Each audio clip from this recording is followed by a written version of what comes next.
სკოლამდელები, ესე ვთქვათ, ბოლნისის მუნიციპალიტეტის მერის ზამუჭიტანავა განათლების სისტემისა და საზოგადოების განვითარებაში შეტანილი განსაკუთრებული წვლილისთვის ეროვნული პრემიის გამარჯვებულს სულხან საბაურბელიანის სახელობის ნომერ 1 საჯარო სკოლის ქიმიის პედაგოგს თინათინ ფრუიძეს სამუშაო კაბინეტში შეხვდა.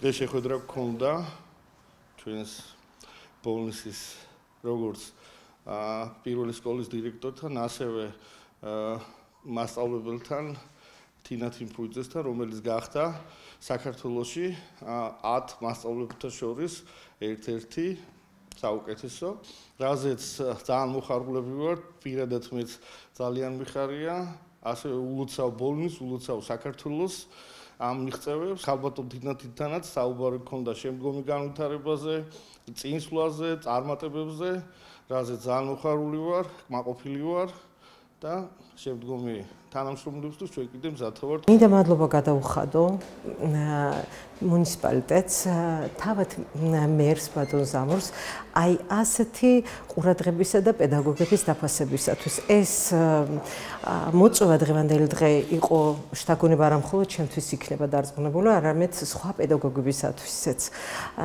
იმიტომ რომ თითოეული ჩვენს მიერ გადადგმული ნაბიჯი, როდესაც ასეთი ყურადღების ცენტრში ექცევა, ეს უფრო მეტ სტიმულს და მეტ შესაძლებლობის განვითარების გვაძლევს. შეხვედრას ესწრებოდა ბოლნისის მუნიციპალიტეტის მერის მოადგილე, რესურს ცენტრის ხელმძღვანელი და საჯარო სკოლის დირექტორი, სადაც თითოეულმა მათგანმა მასწავლებლის ეროვნული პრემიის მფლობელს საუკეთესო ათეულში მოხვედრა მიულოცეს და მომავალში წარმატებები უსურვეს.